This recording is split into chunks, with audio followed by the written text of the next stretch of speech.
Mon invité d'aujourd'hui est un pestiféré, journaliste, issu des rangs de la gauche belge, fondateur du site investigation.net et auteur de nombreux essais. Il s'intéresse principalement à la géopolitique et à l'actualité internationale qu'il lit sous un prisme résolument anti-impérialiste. D'autres parleraient d'un parti pris systématique contre les États-Unis et Israël, mais on y reviendra. Michel Colomb a été, il y a quelques années, mis à l'index par Decodex, un service du Monde, du site lemonde.fr, qui évalue les sources d'information.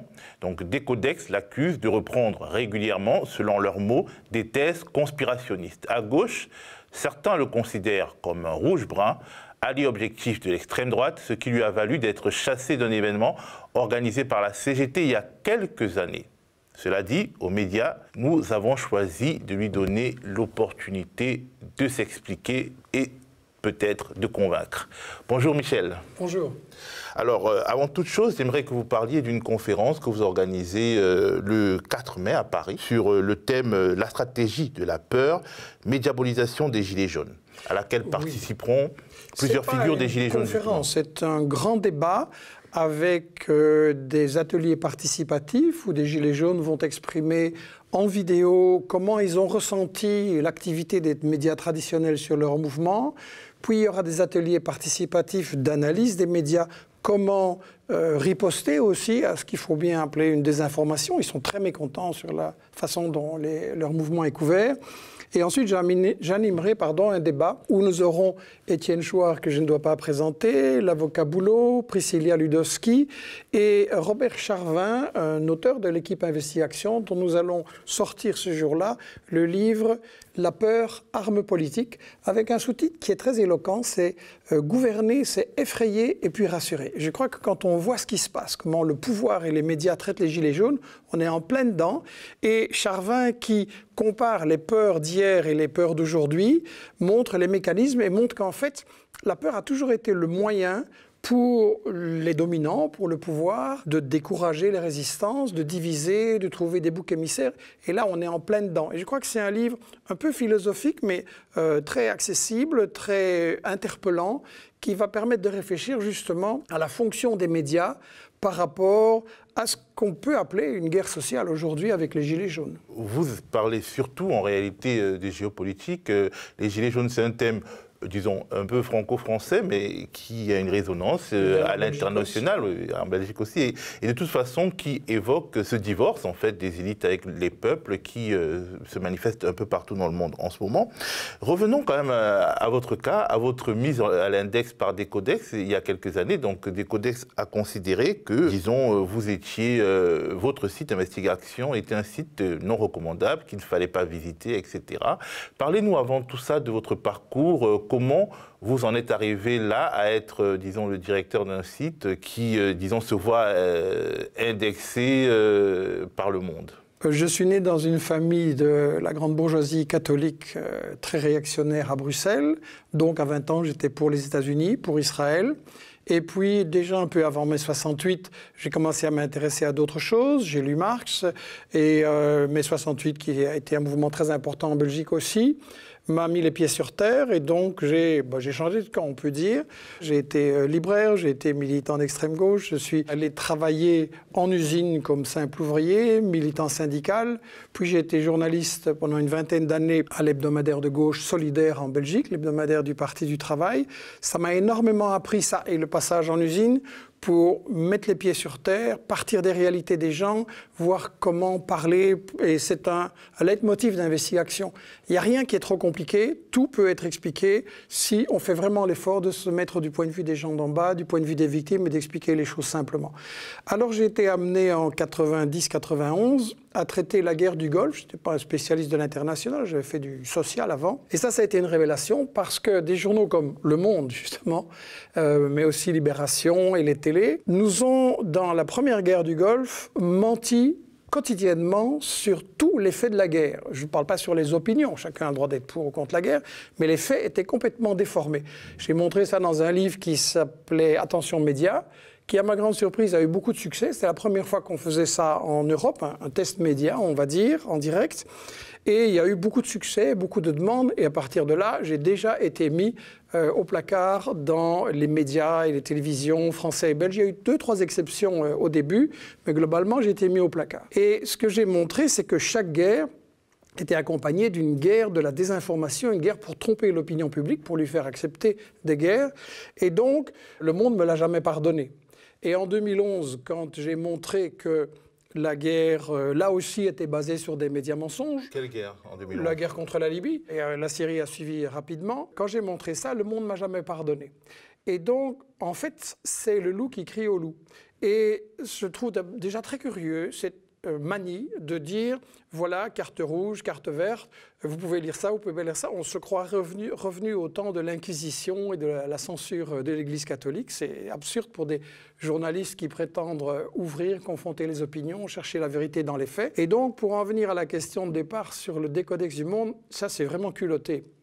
D'abord, il faut remarquer qu'il y a beaucoup de gens, beaucoup de médias très bien et avec des opinions diverses qui sont mis à l'index uniquement parce qu'ils ne sont pas d'accord avec la manière dont le monde déforme les faits. Et dans mon cas, c'est culotté.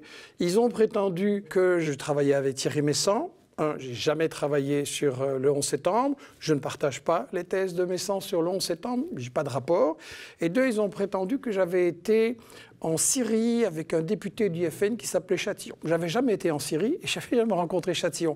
Donc pour un groupe qui prétend dire la vérité et rechercher la vérité dans les faits et dire qu'est-ce qu'on peut lire, 2 gros mensonges, je leur ai signalé, ils n'ont absolument pas réagi. La fiche n'a jamais été modifiée? Ils l'ont mise en pause et puis ils l'ont remise et ils ne m'ont jamais répondu. Et beaucoup de gens les ont interrogés et ils refusent totalement de... Non, il faut le dire clairement. Le décodex, c'est une opération de propagande qui répond à un problème. La presse traditionnelle des médias a un grand problème économique. Je ne vous apprendrai pas que le lectorat vieillit, que les gens s'informent autrement, et donc les tirages baissent. Et les revenus publicitaires aussi, parce que maintenant, il faut les partager avec Facebook et Google, etc. Donc, ils sont en train de se battre pour leur crédibilité, et donc, ils ne supportent pas de traiter le lecteur en adulte et de dire, confrontons ce que les uns et les autres disent, ça, ils ne le supportent pas. Donc, il y a un réflexe pour garder leur crédibilité, pour garder leur budget publicitaire, pour garder leur... Il y a un problème de survie économique aussi dans cette... C'est pas que de la mauvaise foi, c'est aussi un problème de survie économique. Est-ce que vous avez des rapports aujourd'hui avec des journalistes du monde? Est-ce qu'il y a eu un dialogue à un moment donné sur votre fiche? Non, j'ai essayé, ils ont toujours refusé. Toujours refusé. Et dans le cas de Libération, il y avait une journaliste dans un plus ancien livre sur la guerre contre la Yougoslavie, une journaliste très célèbre qui travaillait alors à Libération, est venue à ma conférence de presse quand je sortais ce livre à Paris en 1998, et elle m'a dit, bon, cet après-midi, on se rencontre, je fais une interview avec vous, on va faire une page, c'est très intéressant. Et à 2 heures, elle m'a téléphoné, ma direction a dit qu'il n'y aurait jamais rien sur vous dans le journal. Ils ont peur, c'est carrément ça, ils ont peur.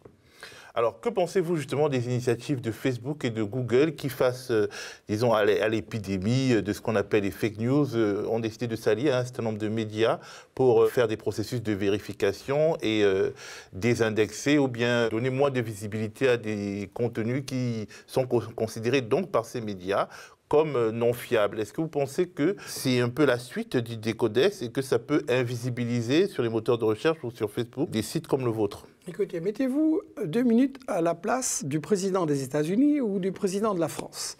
Quand vous faites une sale guerre, qui est une guerre pour le fric, parce que c'est toujours des guerres pour le fric, est-ce que vous avez intérêt à ce que le public le sache? Et est-ce que vous avez intérêt à ce que le public puisse comparer les 2 versions? Non. Donc, on est dans ce que j'appelle le monopole. Moi, j'ai formulé ce que j'appelle la théorie des 5 principes de la propagande de guerre, c'est-à-dire que quand vous faites une guerre comme celle-là, pour le fric, vous devez, 1, cacher les intérêts économiques, 2, cacher l'histoire, c'est-à-dire le rôle que le colonialisme a joué dans ces régions troublées et complexes pour semer la division et semer la pauvreté aussi. 3, diaboliser l'adversaire avec des images et des fausses images. On a les armes de destruction massive. Moi, je dis que c'est à chaque guerre qu'il y a des armes de destruction massive. 4, inverser l'agresseur et l'agressé. L'exemple Israël-Palestine est très clair. Et 5, c'est monopoliser le débat, c'est-à-dire empêcher que les gens puissent comparer les 2 versions. Regardez, si vous êtes juge, et s'il y a un conflit entre 2 automobilistes, il y a 2 versions. Est-ce qu'en tant que juge, vous allez dire je vous écoute et à l'autre, taisez-vous. Non, vous allez écouter les deux versions et essayer de vous faire votre opinion. Ben, les médias veulent absolument empêcher ça. Donc, je pense que Facebook, il faut voir aussi avec qui ils se sont alliés. Facebook, pour établir la vérité, travaille avec l'Atlantic Council, qui est un des plus importants lobbies militaristes pro-guerre aux États-Unis. Donc ce sont les gens qui vendent les guerres à coups de mensonges qui vont nous dire ce qu'on peut écrire et ce qu'on peut lire. C'est Orwell, ça. Alors, votre grande affaire, ce sont les médias mensonges, donc les mensonges médiatiques lors des périodes de guerre. On peut vous reprocher de créer une sorte de mise en système, c'est-à-dire que vu que vous avez quand même une armature explicative assez construite et assez établie, on peut penser que vous êtes tenté de mettre chaque conflit dans le cadre de cette armature, et donc de surestimer les raisons structurelles, de surestimer des faits structurants, et peut-être de sous-estimer la petite histoire, l'histoire que des rubricards ou, disons, des journalistes de terrain peuvent voir, le nez de Cléopâtre, en gros. Est-ce que vous pensez que votre grille d'analyse préalable n'est pas une forme de construction a priori de l'explication de phénomènes qui, fondamentalement, sont complexes ? Écoutez, vous êtes encore gentil. En général, on me traite de complotiste, de conspirationniste, d'amis des dictateurs, etc.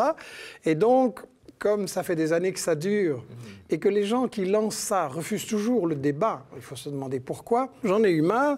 Et donc, j'ai sorti un livre qui s'appelle « USA, les 100 pires citations », dans lesquels, justement, je donne la parole uniquement à des présidents, des ministres, des stratèges des États-Unis pour vérifier, justement, pourquoi on fait les guerres et est-ce qu'on informe l'opinion là-dessus.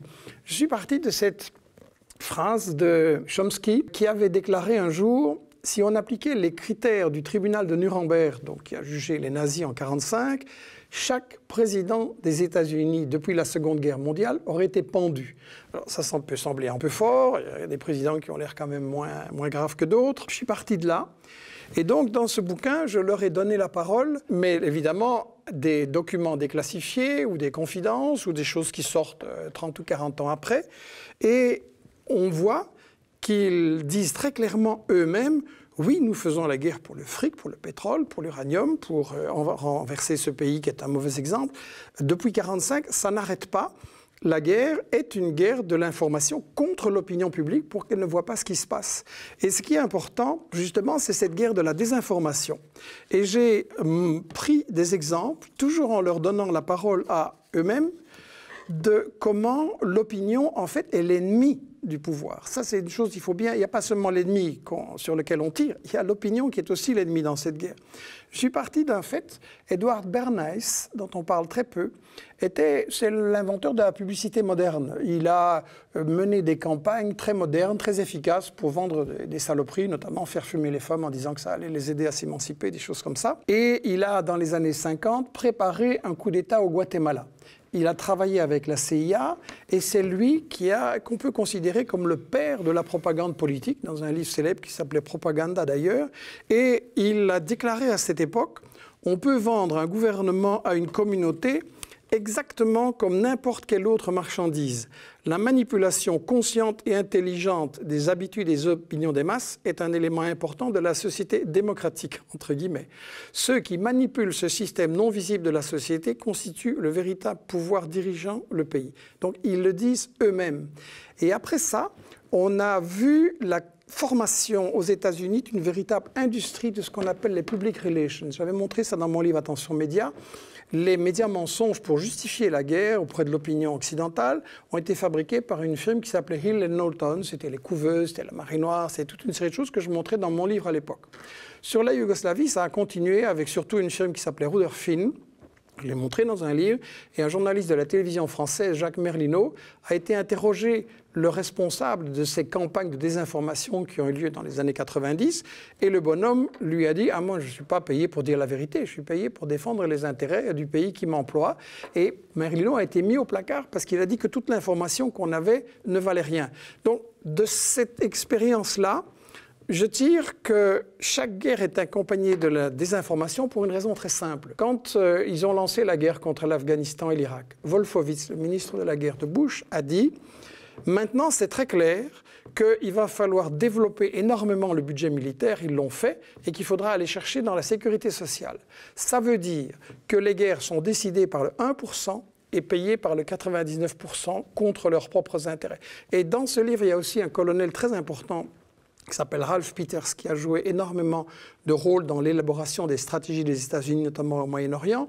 Et Peters dit « La fonction principale de l'armée, c'est de gérer l'information ». Donc vous voyez, on a une véritable guerre de l'information.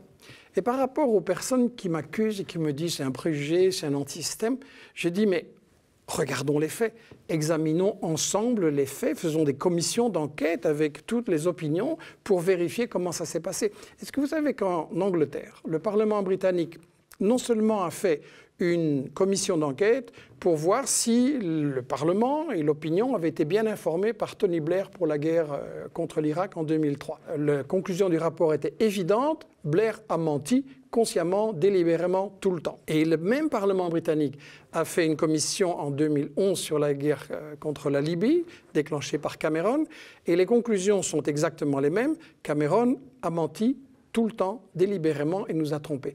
Donc, si le Parlement britannique le fait, pourquoi est-ce que c'est impossible en France? Pourquoi est-ce que des forces qui se disent de gauche, qui se disent normalement contre le colonialisme, contre les guerres néocoloniales, avalent toute l'information qui nous est donnée? Je vais vous faire remarquer quelque chose. En 2003, justement, quand il y a eu cette guerre contre l'Irak dont je parlais, on a défilé avec tous les mouvements de gauche, le Parti communiste, le NPA, trotskistes, les anarchistes, tous les mouvements de gauche manifestaient non à la guerre de Bush contre l'Irak. Aucun d'entre nous n'avait d'illusion sur l'idée que Saddam était un grand démocrate. Ce n'était pas ça la question. On a dit la guerre est interdite par l'ONU, la guerre n'est pas la manière de résoudre le problème, non à la guerre. Et en 2011, qu'est-ce que vous avez vu? Vous avez vu tous les mêmes partis, les mêmes groupements dire « vive la guerre en Libye, il faut y aller encore plus fort ». Et on voit les conséquences aujourd'hui. La Libye, c'est un enfer. Donc, je pose la question, comment ça se fait? Quand même, il y a eu quelques nuances en France. Tout le monde n'était pas pro-guerre. C'est vrai que, par exemple, le Parti des Verts était séparé en anti-guerre et en pro-guerre. Mais en tout cas, toute la gauche française n'a pas validé la guerre en Libye. Non. Mais disons qu'en fait, elle a quand même été tétanisée par un certain nombre d'informations sur les préservatifs, enfin, le Viagra qu'on donnait aux soldats de Kadhafi, sur Benghazi qui allait être détruite. On peut dire que, face à la propagande orchestrée par Sarkozy, Cameron, etc., on peut donner le bénéfice du doute aux forces de gauche qui ont validé la guerre. Il y a eu une minorité qui s'est posé des questions et la grande majorité, je m'excuse, a signé des tracts appelant à soutenir la guerre de l'OTAN. La grande majorité de la gauche en France et en Europe. Mais à quoi vous l'expliquez, ce basculement de la gauche du camp anti-guerre au camp pro-guerre, du pacifisme par principe à une sorte de bellicisme humanitaire? C'est la bonne question. Pour avoir la réponse, il faudrait qu'ils acceptent de débattre et de discuter. Moi, je vous propose d'inviter ici quelqu'un qui était pro-guerre, qui est pro-guerre, et qu'on débatte d'où ça vient. Vous avez des noms? Écoutez, la direction du Parti communiste, la direction du NPA, qui raconte les pires mensonges sur moi, invitez-les. Les gens qui se disent anarchistes antifa, Ornella Aguillet, des gens comme ça, Caroline Fourès, invitez-les et débattons. Dès ce moment, l'invitation est lancée, mais je pense que... Il y a une question fondamentale, c'est-à-dire que la gauche n'est pas européenne, elle est mondiale. Et effectivement, dans des pays comme la Libye, la Syrie, dans des dictatures, les forces de gauche sont écrasées et leurs amis et camarades en fait, d'Europe veulent les aider. Comment, en fait, travailler à la démocratisation d'un système politique dur et fermé et hostile aux forces de gauche sans finalement faire une alliance, procéder à une alliance tactique avec l'impérialisme pour renverser le dictateur et créer un nouveau système. Comment faire objectivement quand on est face à un gouvernement tyrannique qui n'écoute personne, qui est installé là depuis des décennies, pour changer la chose en 2019 alors que la capacité révolutionnaire même devient de plus en plus faible avec les technologies. Le peuple est de plus en plus structurellement écrasé par les dirigeants. Qu'est-ce que vous pouvez dire, disons, à des activistes, à des dissidents dans ces pays-là qui veulent la liberté? Vous parlez de dictature. Je ferai remarquer que la même guerre de propagande et la même capitulation se rencontrent à propos de pays parfaitement démocratiques comme le Venezuela, où il y a énormément d'élections certifiées, totalement valables par l'ensemble des observateurs internationaux, et où il y a la même guerre pour essayer de renverser un régime qui déplaît à Washington. Donc, je ferai remarquer... Le Venezuela, il y a eu quand même deux Venezuela. Il y a eu sous Chavez, où en fait, a priori, le soutien populaire était évident, et aujourd'hui, c'est beaucoup plus compliqué avec Maduro. Mais de toute façon, déjà, sous Chavez, il était question de le renverser, alors que ça paraissait évident évident que... Les États-Unis ont fait un coup d'État en 2002, ils en ont fait un coup d'État économique et le sabotage du pétrole en 2003, ils ont fait des tentatives en 2004. Nous avons publié un livre d'Eva Gollinger, une chercheuse des États-Unis, qui a montré tout l'argent de la CIA qui est allé, mais des millions et des millions de dollars chaque année, qui est allé pour essayer de susciter un coup d'État qui n'a pas marché. Maduro, il y a du mécontentement, mais je vous arrête, il y a énormément de soutien populaire, sinon ce serait déjà tout tombé depuis longtemps. Parce que ce qu'on oublie de dire, c'est que Washington mène une guerre économique de sabotage de l'économie du Venezuela, comme ils l'ont fait contre le Chili. Et je donne des exemples là-dedans de citations de dirigeants, de ministres, de généraux des États-Unis qui disent « Oui, c'est nous qui sabotons l'économie du Venezuela pour que ça aille mal et que le peuple se retourne contre le gouvernement. » Et malgré ça, le gouvernement et Maduro tiennent toujours.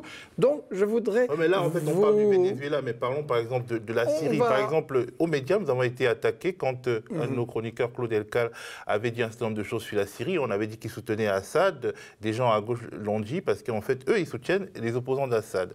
Les opposants d'Assad, notamment les démocrates, qui sont jetés dans des prisons, qui sont jetés dans des sortes de camps innommables. Effectivement, on a l'impression que ce sont des guerres où des méchants s'affrontent et où les gens qui ont un idéal démocratique sont totalement écrasés. Comment sortir de la dictature dans un monde contemporain où tous les gouvernements écoutent toute la population, sont capables d'aller vous prendre là où vous êtes à travers des moyens technologiques immenses. On n'est pas en 1789. La force d'un peuple, même d'un peuple quasiment unanime contre son dictateur, ne suffit plus à renverser un dictateur. Face à cette réalité-là, que faire pour changer des systèmes en Afrique, au Moyen-Orient, qui écrasent, oppriment?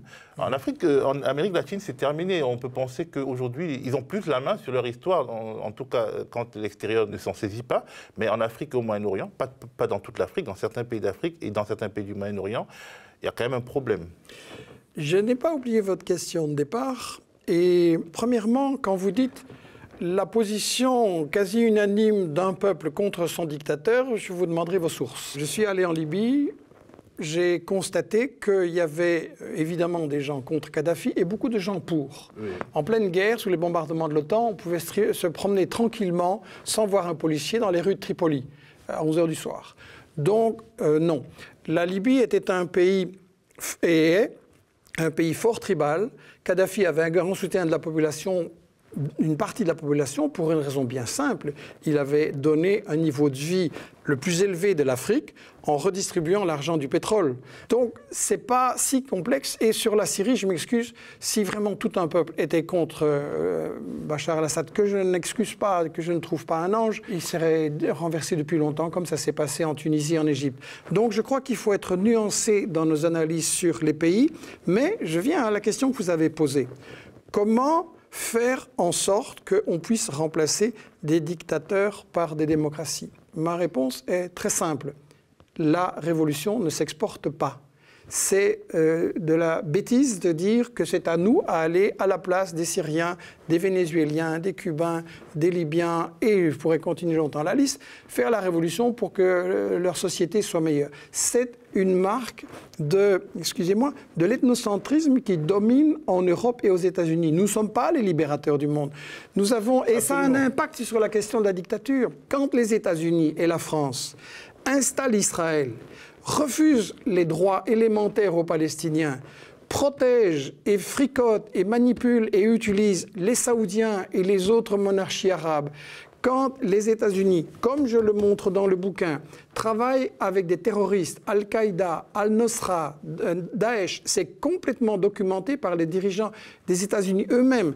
Le général Flynn, qui était le chef des renseignements de l'armée, a dit « Si le public savait que nous collaborons avec Daesh, le public exploserait de rage. » Donc, je vous appelle, et tous, à relativiser les infos qu'on a, vérifier les sources et vérifier les faits ensemble. Mais de toute façon, quand les États-Unis, qui sont, je le rappelle, la moitié du budget militaire mondial, qui ont exporté des guerres régulièrement depuis 1945, qui ont provoqué 20 millions de morts avec toutes ces guerres-là, et la France qui marche avec d'une manière incroyablement docile et qui a quand même un bilan épouvantable avec la France-Afrique, cessez de donner des leçons, que ces gens-là cessent de nous donner des leçons sur qui doit être le président de tel ou tel pays. Est-ce que vous ne croyez pas que quand on aura un monde qui sera débarrassé de la domination des États-Unis qui décident qui doit être président d'un tel pays.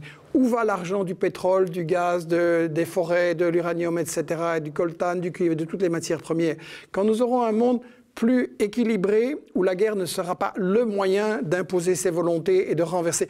Il parle de la démocratie, je m'excuse. Les États-Unis, la France, etc., ont renversé le Premier ministre élu Lumumba au Congo pour le remplacer par le dictateur Mobutu. Ils ont renversé Allende, président élu au Chili, pour le remplacer par Pinochet. Je peux continuer une très longue liste. Donc on cesse de me dire que les États-Unis et la France sont les sauveurs. Non, ils ne sont pas du tout les sauveurs. Moi, je ne parle pas d'un point de vue européen. Je parle d'un point de vue de ces pays-là. Il y a en Afrique centrale, par exemple, des dictateurs qui ont été installés et consolidés par la France, qui font ployer sur leur férule des peuples entiers. Ces peuples, je ne pense pas qu'il suffirait forcément de se soulever pour eux pour avoir gain de cause, parce que la masse du pétrole ou des matières premières est un instrument de domination des pouvoirs qui sont au-dessus de leur tête. Et ces pouvoirs-là aussi sont consolidés grâce à l'Occident. Donc les dissidents, les opposants dans ces pays, ils sont tentés effectivement, à tort je pense, d'appeler au secours ceux qui ont fait ces dictateurs pour qu'ils les défassent. Parce que, objectivement, il faut des leviers, quelque chose qui affaiblit structurellement ces dictatures. Et la question, c'est, aujourd'hui, en 2019, c'est beaucoup plus difficile de renverser quelqu'un, pour un peuple, de renverser un tyran qui a cette force-là, sans chercher des alliances à l'étranger. J'essaye d'expliquer un certain nombre de brouillages et de brouillards idéologiques à gauche via ce prisme-là. Je crois qu'on doit cesser d'appeler le pyromane qui a allumé l'incendie pour éteindre l'incendie. Les intérêts économiques sont tels qu'ils ont intérêt à un pouvoir docile. Donc, Paris, Londres, Bruxelles, Washington ne sont pas la solution face aux dictatures en Afrique, en Amérique latine et en Asie. Ils sont le problème. On ne peut pas leur faire confiance. Ils ne vont évidemment pas travailler contre leurs intérêts. Donc moi, je crois que si on veut arriver vers beaucoup plus de démocratie, il n'y en a pas encore beaucoup dans le monde actuellement, parce que j'entends par démocratie pas seulement le fait de noircir une case tous les 5 ans, j'entends le fait d'être informé, d'être conscient, d'avoir le contrôle sur les dirigeants, de former les gens d'en bas pour comprendre et gérer la société. Si on veut avoir plus de démocratie, la première chose à laquelle il faut mettre fin, selon moi, c'est l'ingérence. Parce que c'est l'ingérence des grandes puissances occidentales et des multinationales qui sont derrière. Parce que la guerre, sous toutes ses formes, c'est la continuation, non pas de la politique, mais de l'économie. C'est l'ingérence qui maintient ce statu quo et qui, en même temps, renforce des dictateurs qui vont dire « vous voyez, moi j'ai besoin d'un pouvoir très fort parce qu'en face, il y a Israël, parce qu'il y a ceci, tel et tel régime. » Donc, je crois que l'ingérence et le mensonge qui justifie les ingérences, c'est la première chose sur laquelle on doit se battre. Ce n'est pas à nous, ici en Europe, à faire la révolution à la place des peuples africains et latinos. Laissez-les se débrouiller. Et notre mission à nous, c'est de mettre fin à la France-Afrique et à la désinformation qui l'accompagne, de mettre fin à cette domination. Chez nous, en ce qui nous concerne. Mais bien sûr. Bien sûr, c'est ça qu'on connaît, c'est là qu'on peut discuter avec les gens au travail, dans le métro, à l'école, c'est là qu'on peut changer l'opinion.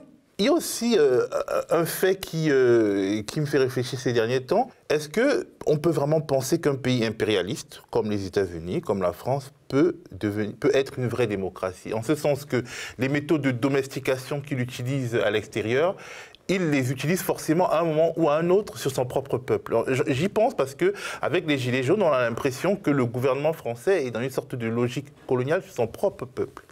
Moi, je dis qu'il n'y a pas de démocratie sans info correcte. Si les gens ne sont pas informés, ils n'ont pas les moyens de faire les choix. Et aux États-Unis, on a un système particulièrement pervers. Si vous voulez être président des États-Unis, vous êtes libre, présentez votre candidature, mais il faut juste 1 milliard de soutien. Et donc, ça veut dire que le match pour la présidentielle est un faux choix, un faux vote, et qu'en réalité, ce sont 2 candidats du système qui sont d'accord sur l'essentiel, mais qui peuvent avoir des divergences sur les méthodes pour arriver à ça. Et il y avait des divergences entre Trump et Hillary Clinton sur la manière de garder l'hégémonie mondiale des États-Unis, et aussi des divergences envers leur électorat, c'est-à-dire les promesses qu'il faut faire pour tel ou tel électorat. Mais globalement, il n'y a pas d'élections et de démocratie aux États-Unis. Vous savez, la femme de François Mitterrand avait déclaré un jour à un journaliste qui l'interrogeait « Est-ce que nous vivons en démocratie dans des pays comme les États-Unis et la France ?» Et elle avait répondu non. La femme de Mitterrand, elle avait répondu non en disant « on vote tous les 4 ou 5 ans, on a des candidats qui, une fois élus, font passer des mesures dont ils n'avaient pas parlé et dont personne ne veut. Donc pour moi, la définition de la démocratie, c'est un gouvernement qui prend vraiment en compte les besoins fondamentaux de sa population. Les États-Unis, le pays le plus riche du monde, 45 millions de gens sous le seuil de la pauvreté. En France, les fortunes colossales de Arnaud, Pinault, etc., qu'on vient encore de voir ces jours-ci, et tellement de gens qui n'arrivent pas à finir. Mais oui, voilà, vous voyez, on est dans l'hypocrisie totale. Dans l'émission Michel Midi, que je présente, puisque je suis exclu de la télé, je fais ma télé moi-même. Donc dans l'émission Michel Midi que je présente le mardi, j'ai analysé cette chose-là. Il y a quelques mois, comme la cathédrale de Notre-Dame de Paris croulait, l'État français, qui est le propriétaire, qui est chargé de l'entretien, qui gagne de l'argent parce qu'on fait payer les touristes qui montent dans les tours, a tendu la main à Arnaud, Pinault et à ces gens-là en disant la cathédrale est en train de tomber en ruine, il faut la restaurer.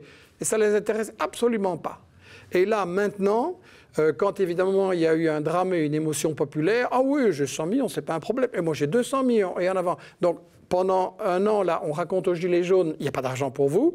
Et là, quand il s'agit de faire un coup de pub, de marketing pour se donner une belle image, là, on sort des centaines de millions. Alors, les critiques que vous adressez, en fait, elles peuvent être adressées à toutes les démocraties représentatives et, disons, libérales. Mais je voulais vraiment insister sur l'articulation entre impérialisme et privation de liberté à l'intérieur. Parce que d'autres pays, en fait, on voit ces phénomènes dont vous parlez dans d'autres pays, mais qui ne projettent pas leur puissance à l'étranger. Est-ce qu'il y a quand même une particularité des grandes démocraties, entre guillemets, qui projettent leur puissance à l'étranger? Est-ce que ce qu'ils font à l'étranger a des conséquences dans la manière dont ils gèrent et considèrent leur propre population? Oui, c'est clair. Écoutez, moi, je pense que la France, qui fait la France-Afrique, c'est-à-dire, c'est pas à vous que je dois l'expliquer, qui est la cause directe, fondamentale de la pauvreté qui frappe encore le continent africain, la France qui en est responsable au profit des grandes fortunes comme Bouygues, comme Bolloré, comme Louis Dreyfus, etc. J'ai montré dans des livres précédents que vraiment, comme disait Balzac, derrière chaque grande fortune se cache un crime, c'est-à-dire que leur fortune est basée au départ sur l'esclavage, il ne faut pas l'oublier, et puis sur le nouvel esclavage des peuples africains, etc. Donc, oui, je crois que les mêmes multinationales qui provoquent la misère, l'oppression, les dictatures, les guerres entretenues et exacerbées en Afrique sont aussi responsables de ce qui se passe ici en France. Je crois que ça, c'est une clé pour justement ne plus se faire diviser, pour répondre au racisme par lesquels le pouvoir et la droite essayent de diviser les gens, de trouver des boucs émissaires. Il faut montrer que les mêmes multinationales, les multinationales du 1%, rendent les gens pauvres ici et là-bas, et que donc on ne trouvera de solution qu'en se mettant ensemble. Alors, vous critiquez beaucoup l'impérialisme de l'Occident. Cet impérialisme a été dominant, en fait, après la chute du mur de Berlin, mais il est, en fait, un peu déclinant. C'est-à-dire qu'il y a de nouveaux impérialismes qui montent. Enfin, l'impérialisme russe ressuscite un peu dans sa petite zone d'influence et les Chinois ne procèdent pas, comme les Occidentaux, via un impérialisme militaire, mais en fait, il y a un certain nombre de manières de contrôler le peuple qu'ils peuvent exporter aussi dans des pays du Sud en aidant ceux qui sont au pouvoir à y demeurer à travers un certain nombre d'instruments technologiques. Et on peut vous accuser justement de ne voir que l'impérialisme de l'Occident qui est affaibli, qui s'affaiblit, alors que justement aujourd'hui, il y a plusieurs blocs capitalistes dans le monde qui finalement sont réunis par le même objectif de dépouiller les 99% et que ce bloc capitaliste et autoritaire montant représenté par la Chine, à gauche, en Occident, on n'en prend pas forcément toute la mesure. Sur la Russie, vous avez dit qu'il y a maintenant un impérialisme russe. Enfin, En quoi voyez-vous un impérialisme russe aujourd'hui ? Disons une capacité de projection militaire. Par exemple, les Russes se projettent dans leur zone, en Géorgie, en Ukraine, etc. En tout cas, ils ont cette capacité et ils le font d'une manière ou d'une autre. Et même en Afrique aujourd'hui... Ils envoient des troupes, ils envahissent des pays. Même en Afrique aujourd'hui, les Russes, par exemple, en Centrafrique, commencent à pointer du nez parce que Indirectement, par le passé, à travers les opérations de l'ONU, ils refourguaient en fait leur vieux matériel militaire et aujourd'hui, en fait, ils s'installent comme alliés de la Chine contre l'Occident, ce qui peut être une bonne chose parce que justement la Centrafrique, par exemple, a la capacité de jouer les uns contre les autres d'un point de vue militaire. C'est une bonne nouvelle pour la Centrafrique si elle sait jouer avec ça. Mais on peut aussi penser que l'unipolarité post-guerre froide est un peu morte ou en train de mourir et qu'il y aura à l'avenir plusieurs pôles impériaux. L'impérialisme russe se projette à l'extérieur? Non. Qu'est-ce qui s'est passé? En 89, à la chute du mur, James Baker, envoyé par Washington, a discuté avec Gorbatchev, qui était très inquiet. Oui, mais vous allez envoyer l'OTAN à nos portes. Baker a dit on ne va pas avancer d'un mètre. Le lendemain de cette promesse, les États-Unis commençaient déjà à encercler en Europe et autour de la Russie, placer des bases militaires, faire des coups d'État dans une série de pays comme l'Ukraine, etc. Donc, Poutine n'est pas ma tasse de thé. Un régime d'oligarques qui accroît l'écart riche-pauvre n'est pas ma tasse de thé, soyons clairs. Mais sur le plan du respect du droit international, je m'excuse, ce sont les États-Unis qui ont 1 millier de bases militaires dans le monde, qui vont là où on ne leur a rien demandé pour menacer pas seulement des grands pays, mais d'autres aussi, d'intervenir, et ils le font. Et ce sont les États-Unis qui, depuis 1945, multiplient les guerres, et j'ai parlé de 20 millions de victimes, donc on doit se baser sur les faits. Après, si vous parlez sur la Chine, il y a deux semaines, l'ancien président des États-Unis, Carter, il a été invité par Trump, c'est étonnant, mais c'est comme ça. Et Trump voulait lui parler de la Chine parce qu'évidemment, Trump est inquiet. La Chine économiquement monte en puissance et les États-Unis sont en déclin économique et financier très clairement. Et donc Trump a demandé conseil à Carter.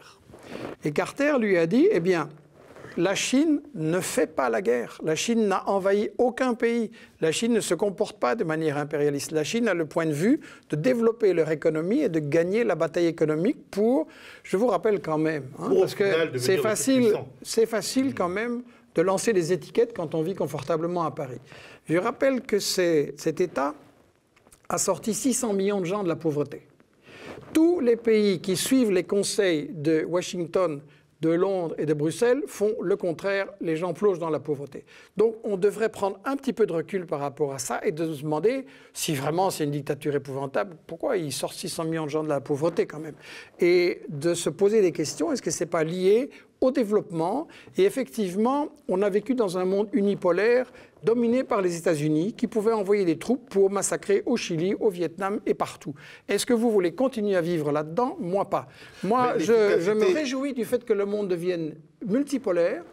J'ai dit ce que je pensais de la Russie. Je ne suis pas aveugle devant les dangers qui se profilent en Chine sur le plan social.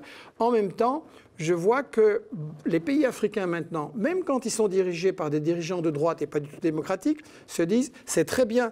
Mais avant, on était étranglés par les États-Unis et la France, qui nous imposaient leurs conditions, qui nous donnaient juste de quoi des aumônes, et qui nous posaient les conditions de la Banque mondiale et du FMI. Maintenant, on veut des sous, on veut développer un projet, on a un financier alternatif. C'est quand même bien. Je trouve que les problèmes ne sont pas résolus, mais ça avance bien. Il y a de manière évidente une forme d'efficacité économique que l'Occident n'a jamais pu réaliser, en Afrique en particulier. Et en Chine aussi, il y a une forme d'efficacité économique. C'est plus honnête avec les Africains. Le commerce, c'est plus honnête. On n'impose pas des conditions, on fait du troc, on construit des infrastructures. N'est pas tout. Il y a Écoutez, aussi un certain nombre de libertés. Carter l'a dit à Trump. Les Chinois viennent et ils construisent des autoroutes, des ports, et ils font de la formation aux paysans. Nous, on fait quoi? On fait la guerre partout. Et Carter a carrément dit à Trump, mais faisons comme les Chinois, cessons d'utiliser notre argent pour la guerre, reconstruisons les ponts qui s'effondrent aux États-Unis, reconstruisons les infrastructures, donnons à manger à nos citoyens. Donc, je m'excuse, c'est quand même une bonne façon de reconsidérer l'évolution du monde, ça. De manière nette, l'efficacité économique chinoise à l'intérieur de la Chine et à l'extérieur de la Chine, elle est patente, elle est supérieure à l'efficacité économique, disons, des multinationales et du capitalisme européen, américain. Oui, c'est un fait. Réfléchir pourquoi. C'est un fait. On peut y réfléchir, ça peut être l'objet d'une autre émission. Le rôle de l'État, une planification, ça peut être l'objet d'une autre émission. Un intérêt de la population. Mais il y a aussi quelque chose qui est la liberté, c'est-à-dire l'être humain, l'homme ne vit pas que de pain. Et les Chinois, le système chinois qui se véhicule à travers le monde, notamment en ce qui concerne les libertés numériques, commence à inquiéter les Africains notamment, parce que en fait, finalement, c'est le premier lieu d'expérimentation d'un modèle chinois qui se veut efficace, mais pas forcément démocratique.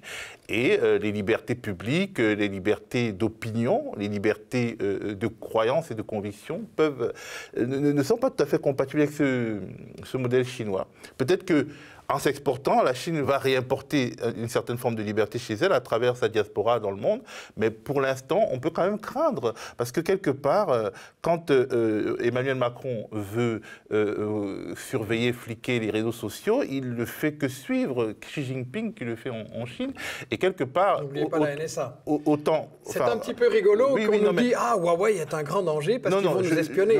Mais ça se fait depuis 20 ou 30 ans. Vous m'avez téléphoné pour faire cette interview, et l'interview était directement retranscrite à la NSA et à la CIA, et donc il y a un rapport quelque part à l'anglais qui dit « Tiens, Cuomo est en train d'interviewer un danger terroriste ». Donc on vit là-dedans tout le temps, il n'y a pas un téléphone, il n'y a pas un mail, il n'y a pas un SMS où vous n'êtes pas tracé, donc... Peut-être, mais tout dépend de l'ampleur de la pression et du niveau de la pression et de la sophistication en fait, des moyens de contrôle. Je pense que quand même, on peut penser que la sophistication des moyens de contrôle chinois, elle est quand même assez grande et qu'on devrait aussi s'y pencher en même temps qu'on se penche sur la manière dont nous sommes contrôlés, parce que autant ce sont des adversaires économique, autant il y a une forme de convergence des modèles de société vers un plus fort contrôle des populations. Je retiens votre question sur la démocratie. Pour moi, on ne vit pas aujourd'hui en démocratie dans le monde. La démocratie n'est pas quelque chose qu'on a et qu'il faudrait étendre.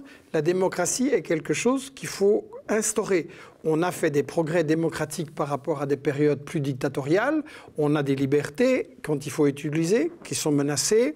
Mais je considère qu'on n'est pas encore dans une société mondiale vraiment démocratique, quasiment nulle part. Pour la bonne raison que pour moi, la démocratie, c'est pas pousser sur un bouton de vote tous les 5 ans pour élire quelqu'un qui après va faire exactement le contraire de ce qu'il avait promis et va se retourner contre vous. Pour moi, la démocratie, comme je l'ai dit, ça passe par une bonne information. Et là, on est très faible partout. Et la première chose, c'est de balayer devant sa propre porte. Absolument. De balayer ici, là où on est, pour changer les choses. Et on est très faible sur le plan de la participation. Je veux dire, en France, ici, vous avez une comédie. On a les gens dans la rue, pendant des mois et des mois, courageusement, malgré la répression, malgré la violence. On a une opinion majoritaire qui dit « oui, les gilets jaunes ont raison, cet écart riche-pauvre est intolérable ». Et on a un président sorti de la cuisse de Jupiter qui dit « mais non, vous avez tort, vous n'avez rien compris, je continue ». On n'est pas en démocratie quand même. En tout cas, posons-nous la question. Et merci Michel. Merci.